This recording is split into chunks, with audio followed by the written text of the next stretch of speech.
All right, so in this video, we're going to go through some final thoughts along New Testament archaeological lines, right? So we spent the vast majority of the course focusing more on things that have emerged from the Old Testament period, right? And so I wanted to give you at least a few things to also supplement a little bit of New Testament archaeology. But we'll kind of just start off with the thought about why would we skew it so much towards the Old Testament? And really that's kind of a reflection of the amount of time really that it's covered, right? So when you think about the Old Testament, we're talking about not even including pre-flood things. We're talking about from Abraham to Jesus being, 2,400 years or so, roughly. And then the time from Jesus to the end of the early church, as recorded in the Gospels, being, maybe 70 years or so, maybe 80, right? And so we're talking about 2,400 versus 80 years. That doesn't mean that the Old Testament is more important than the New Testament. Obviously, what Jesus did is the preeminent focus of the Word, and everything else kind of was leading up to what Jesus did. But just in terms of archaeological discoveries, right? When you're talking about the amount of stuff that has been preserved in 2,400 years versus the amount of things preserved over the course of 80 years, right? There's just, in many ways, a lot more area included in the Old Testament time periods, right? So in the New Testament, Jesus focused mainly along the Galilee region, and then you have some things going on in Jerusalem. And then you have Paul's journeys to a variety of Gentile places in the book of Acts. So all of those could be included, but when you're talking about the Old Testament, you're talking about, even within the nation of Israel, many more cities that had events take place that are recorded in the Bible, right? So when you look at the Old Testament, there are hundreds of cities where things took place in the Old Testament where there could be archaeological discoveries that fit with something from the Bible.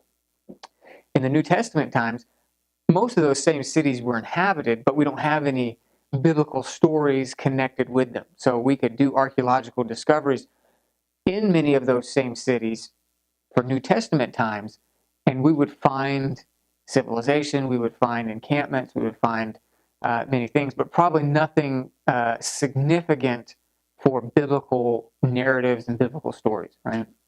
So the vast majority of our archaeological things have been focused on the Old Testament timeline, right? Now, if you go to Jerusalem, because the churches that were built there during the early years in the 3rd and 4th century, and then on Crusaders and all the way through, the New Testament has become the focus in Jerusalem, right? So if you were to come to Jerusalem, there's going to be a few things about David, maybe a couple references to Abraham and the patriarchs, but the vast majority of the tourist spots and locations are going to be centered on things like the Garden Tomb or the Church of the Holy Sepulchre, the two most prominent tombs of Jesus that have been pointed out.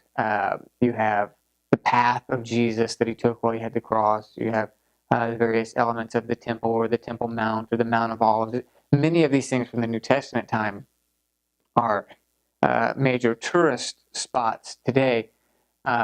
So when you go to visit there, you'll see there's really a focus because of the preeminence of what Jesus did. So much of what people are going there to see are the things that Jesus did, right? So in terms of digging up things in the rest of Jerusalem and the rest of the nation of Israel, the vast majority of the biblical things will probably be more applicable to Old Testament stories than New Testament, right? Okay. Just in speaking also on that 3rd and 4th century, you heard me mention the fact that there are two possibilities of the tomb, right? One thing to keep in mind when you visit a place like Israel is that many of the churches that were built there were built sometimes in the 3rd and 4th century, particularly when Constantine took over in the 300s. Right around there, there became a lot of money then connected with Christianity because the emperor was converted. And so then at that point, we begin seeing many of the historical sites, they would build churches over top of them, right? As a way of honoring and memorializing the event that took place there. Well, trouble is, it was a couple hundred years later, after much destruction had gone on in Jerusalem, as in the destruction of AD 70, and then again in 135 AD, there was another wiping out of the nation of Israel. And so many of the people that would have known where a lot of these sites were killed. So there was some tradition, there was some some sites that probably were correct, right?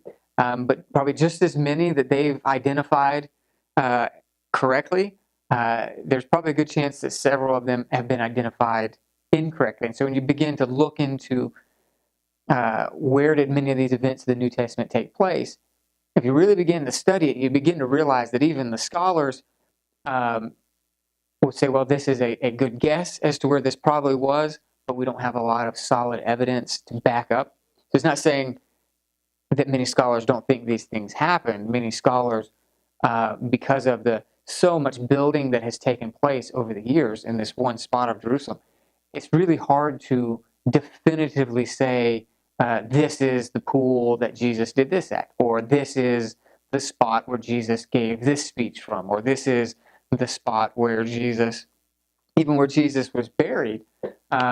There's a place called the Garden Tomb, and upon further research, that one seems to be the least likely of them. When you kind of follow the guy's line of thought and his reasoning, in his day when he was excavating, there was clearly a garden around that tomb, so it became known as the Garden's Tomb or Gordon's Tomb for the last name of the guy who found it. But we're talking about 1,800 years or so of difference. There very well could have been gardens at the other one, and in fact, through further research, it appears that the tomb of where the Church of the Holy Sepulchre is, it seems to be the one with the most going for it. Just to kind of give you an idea, there are about 700 tombs from that time period, that general time period, in Jerusalem. Right, so it's not like there's like 3 or 4 caves and that's it, and we got a few to choose from. There are hundreds of burial sites in Jerusalem, and in the outskirts of Jerusalem. Right, a lot of times people would be buried outside of the walls or things. In fact, we know that Jesus was buried outside, and so that was one of the discrepancies, was where were the walls, right? So that Church of the Holy Sepulchre looks like it's inside the walls, right? And so that's what led other people to think, well, that can't be where it is. On further review, the wall that the Church of the Holy Sepulchre is inside was a later addition, right? So if you look at the wall lines from Jesus' day, then where that church was built on the traditional site there is outside. In fact, we have been able to determine that is at the site of a rock quarry where they were pulling out stones for the building of the temple and other building sites throughout Jerusalem. There was a rock quarry from there, which I think that's kind of interesting, if that is the general area that Jesus was buried in, saying that he is the chief cornerstone.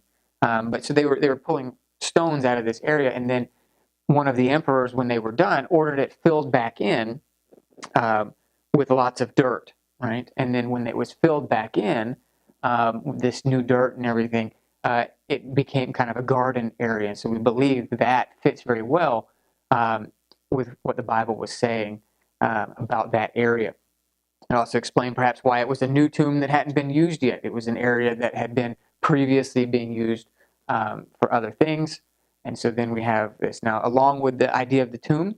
It is kind of interesting, the way that the tombs were set up, right? So you had typically, in tombs from Jesus' day, you would have 2 rooms inside. So if this is the mouth of the cave, obviously, right? Come in here.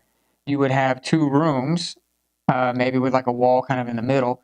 It's a kind of a passageway going from the first room to the back room, right? The somewhere in here, often either, I mean, obviously you only got 2 spots, so front room or back room. They would put a bench, right?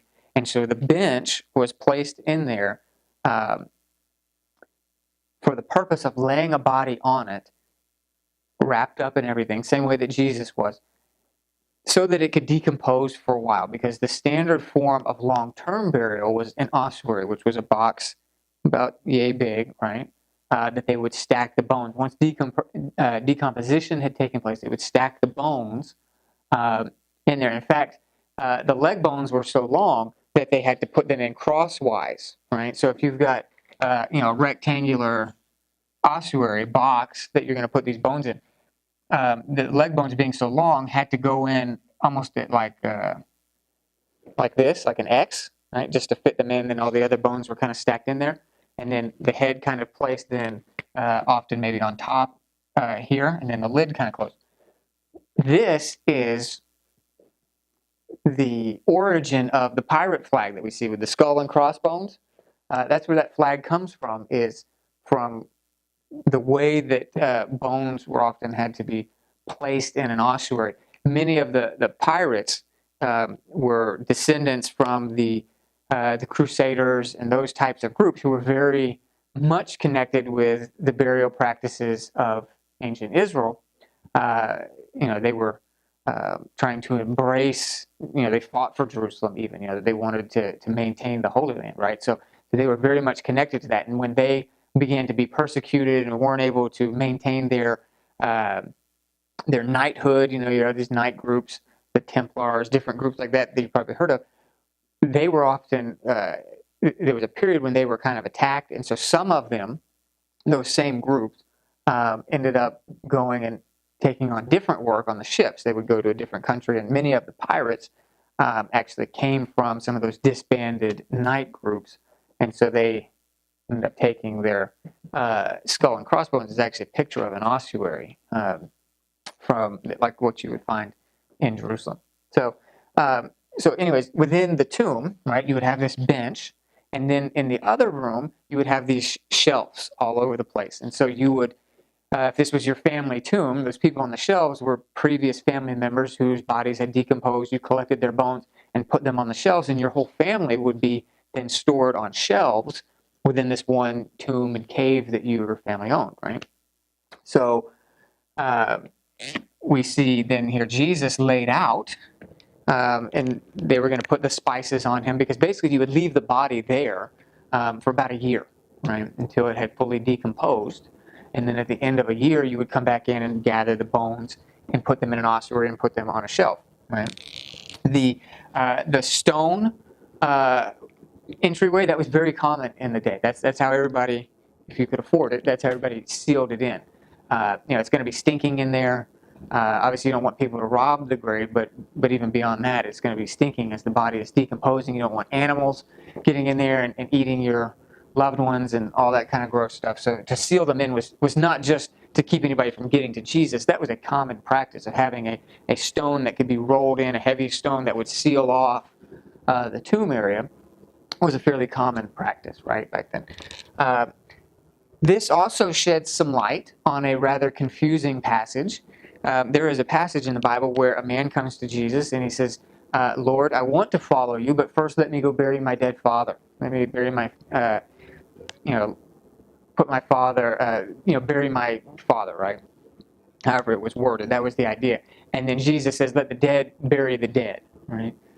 And it sounds kind of harsh, to hear this guy's father has just died, and Jesus is telling him, let the dead bury the dead, follow me, and it's like, okay, well, where is the compassion? Where are you gonna let him mourn at all?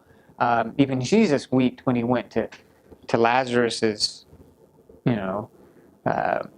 wasn't quite a funeral, but when everyone was mourning for Lazarus, Jesus joined in and wept. So this sheds some light on it, because this was very common in Jesus' day. almost everyone went through a two-stage burial, right? Where you have the first period when they first die, right? And then they're laid out on the bench. That's typically when mourning takes place. Then, like a year later, you would collect the bones. And that was called laying them with the fathers. I believe that's the phrase that was used when the man approached Jesus. I want to lay them with my fathers, you know.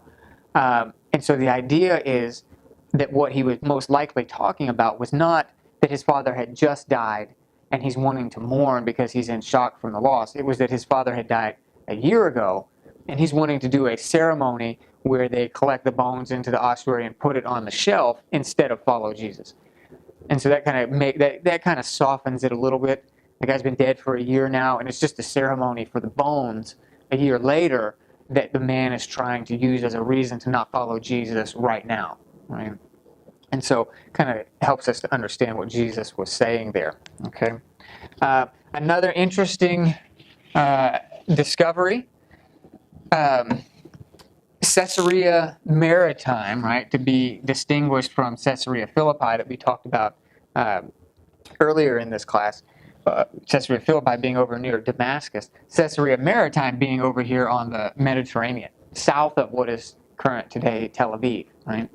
And so this was a port city built by Herod the Great to honor Caesar, right? So if you're coming from Rome and Italy, you are going to land at this port city. This was the major port city of Israel. And so anyone coming from Italy, like Caesar coming to inspect things or any high-ranking Roman officials, would land here. And so that's why this became called Caesarea, right? He wanted your first impression to be, hey, we honor Caesar here, right? In fact, he built memorials to Caesar, built a church to Caesar. There are all kinds of stuff that was not,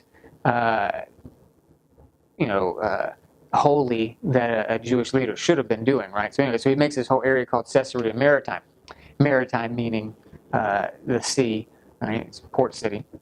And so anyways, this was the primary residence of Pilate, right? Pontius Pilate.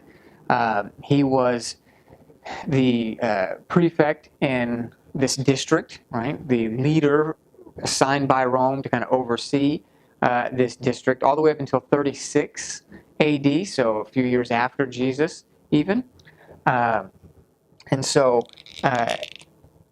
he is an important character in the story of Jesus' crucifixion, obviously, right? And so up until this point, there wasn't any clear evidence of Pontius Pilate from that time period, right? There were some writings afterwards mentioning him, but nothing from the time period.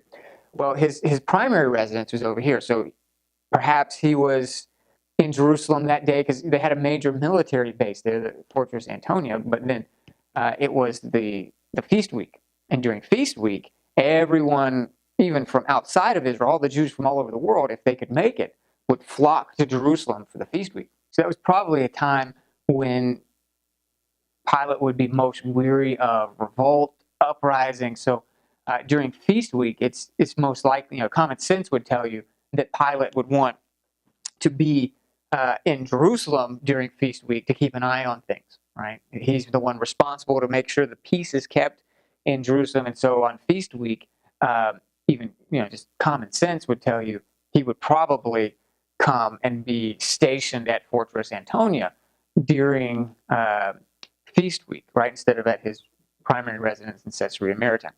However, the interesting thing is that a building, it was called the Tiberium. It's long been destroyed, but at some point they built a building called the Tiberium, and they listed on a major stone in the wall, probably near the entrance or something, the name of Caesar, Tiberius, that he was named after, but after the building was named after, but then it lists the prefect of the area there as being Pontius Pilate, right? That the building was something that he had overseen or was done during his time. And so that building had long been destroyed, and they reused the stones to build other things. In this case, I believe it was a stairway where they had, stacked these stones to make stairs leading up to something.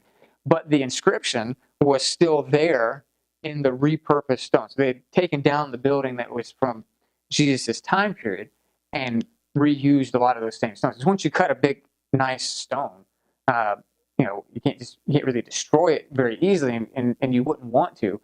Most of the time, their building projects, they would often dismantle a building, take those stones, and build something new.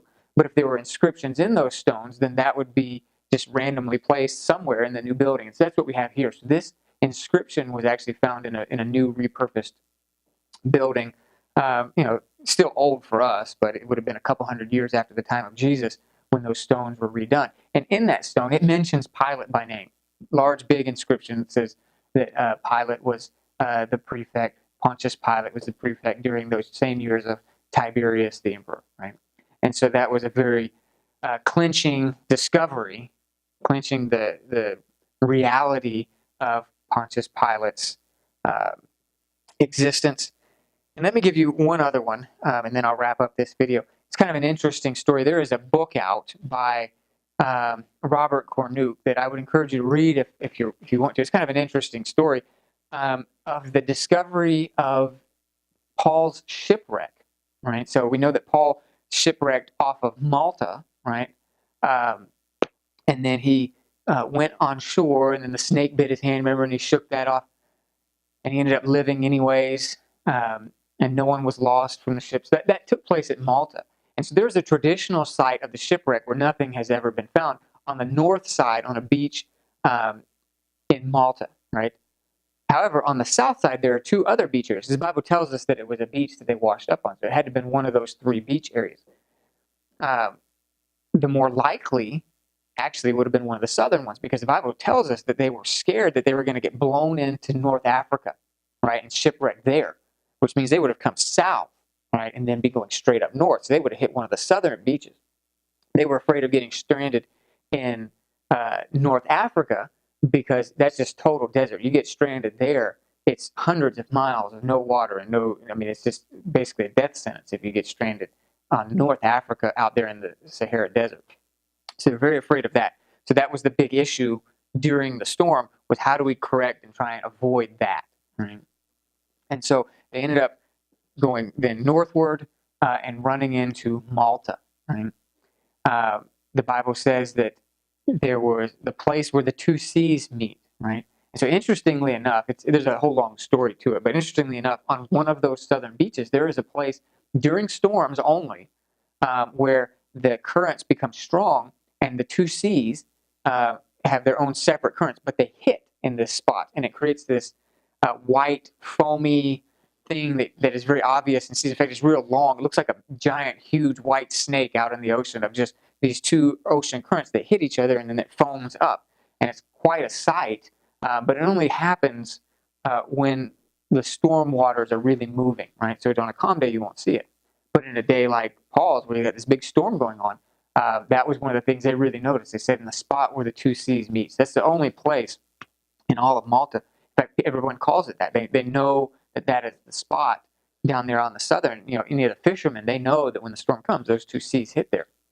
And so anyways, he's searching for these anchors, because the Bible says that they shipwrecked off of that area, but first they threw out the anchors, right, to stay in that spot overnight. It even tells us how deep the water was where they let the anchors go. Then in daytime, they kind of cut the anchors, shipwrecked, and then swam to shore, right? So there should be several large anchors underneath the water there somewhere. This was a large vessel, right? Almost 300 people, I think, were on the ship. And so it's big enough to hold about 300 people who were going to be on that ship at least a month, right? So it was a grain ship. Typically, the grain ships, the story behind it is, Rome needed tons of grain to feed the population. There's tons of people in Rome. And so they needed all kinds of food to be shipped in constantly. And then the issue is that up there, the weather in the winter can be very cold, very hard for anybody to move. You kind of get wintered in that part of the world. So they need lots of food. And so there is often, sometimes monetarily, but definitely the favor of the Roman leadership would be on any vessels, any ships that could get there right before the winter, right? So instead of harboring in some port south of Rome and waiting out the winter there, and then the grain shows up once the winter is over, it was much better for them if they could get the ship there right before the winter, because then Rome would need it through all the winter. And so there was a big pressure on these captains to not stop. So that's probably part of this. The captain didn't want to stop. Even though Paul warned him, the captain said, no, we're going to try and hit Italy anyways. So that's why. And so this has been a huge ship, carrying just tons and tons. So when it says they started unloading the grain, that was probably quite a bit of work. I mean, we're talking about a huge ship holding, just tons and tons of grain on these ships. So anyways, when they shipwrecked, there should have been these 4 giant anchors. And so Mr. Cornute begins to start trying to look for them, and he, at the dive shop, ends up running into some people, and there's a whole story, but they were actually already found, and the people didn't know what they were. They were divers back in the 60s who would go spearfishing for grouper, and they actually found them, and they still had them at their house. They knew they were anchors, and they knew they were probably from Roman times, but they didn't put 2 and 2 together. And so they measured the distance down to the floor where they were found, and it's exactly what the Bible said the depth of the water should be, in exactly the right spot off that southern beach. And so it's really an interesting story that they found these 4 giant anchors. They're about 5 feet long, of solid lead. They had to take canisters and fill them with air, like barrels, and fill them with air and tie it to it, and then the air lifted these anchors up. And so that's how these guys got these things out. And so they had them each, the 4 they were all in different spots. Different fishermen had them, but they were all recovered and they were all found. And so it's kind of an interesting story. But they did find Paul's shipwreck, right? Okay. So there are definitely some more things in the New Testament that we could cover. Just the constraints of time. That is going to be all that we'll put in for this class, and I'll go through for your final and pull a few things out of these last New Testament lessons also, okay?